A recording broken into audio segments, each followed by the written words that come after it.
I didn't hesitate. I snatched the tissue and shoved it straight into her mouth. I'll ask you one more time. Where did you lose the gauze? Oomph, she gagged, stumbling back and spitting frantically. Rachel Simmons, are you insane? You ruined my lipstick. You're trying to kill me. Nora shoved me away, retching. I stepped forward, voice trembling. I'm not the murderer here, you are, and you're dragging the entire hospital down with you. She paused mid-fix of her makeup, clicking her tongue. Drag you down? Please, if you have a problem with me, just say it. It's gauze. We go through hundreds a day. Why is it the end of the world just because I dropped one? Blood rushed to my ears. Do you have any idea what the consequences are? My voice echoed off the tiles. This is a critical medical error. Everyone, surgeons, anesthesiologists, nurses, stays until it's found. I pointed at the instrument tray. This was a liver tumor resection. 25 hemostatic sponges. You were third assist. While the lead surgeon was finishing, you were supposed to help count. Instead, you were texting. I took a breath. We have 24. If it's not on the floor, there's only one other place it could be. I locked eyes with her, inside the patient. Nora's smirk faltered before hardening into indifference. Impossible, don't try to scare me. The other nurses weren't so confident. The younger interns looked ready to cry. Head nurse Simmons, what do we do? One whispered. If we can't find it, will the director fire us? It can't be inside him, right? Even without infection, he's a VIP. He'll sue us into the ground. A dull throb started behind my temples. The VIP ward had only one occupant, a key investor for the hospital's next funding round. This mistake wouldn't just be a scandal,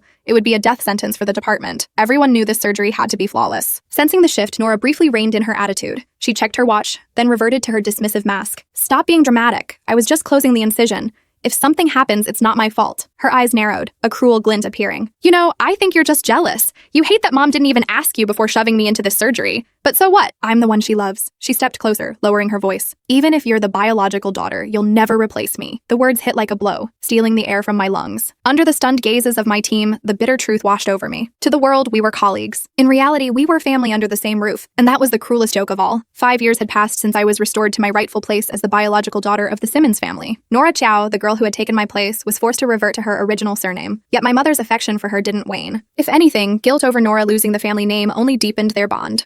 Nora grew more entitled, while I remained nothing more than a blood relative tethered to the house by obligation. I clawed my way up, earning my nursing license and grinding through a 3-year internship to become head nurse. Nora? She claimed she was bored, so Mom forced the hospital to take her on as a doctor to gain life experience. Even this surgery roster had been manipulated by my mother's demands. The favoritism was so blatant they didn't bother to mask it. Whispers rippled through the operating theater. No wonder Dr. Chow is always butting heads with the head nurse. You'd think the biological daughter would get some respect, but look at this. I inhaled sharply, forcing the air deep into my lungs. The gossip is irrelevant, I said, my voice cutting through the murmurs. I locked eyes with Nora. Find the missing gauze before your shift ends. Until you do, don't even think about leaving this room. Nora's face flushed crimson. Who do you think you are? She snapped. I'm a doctor. You're just a nurse.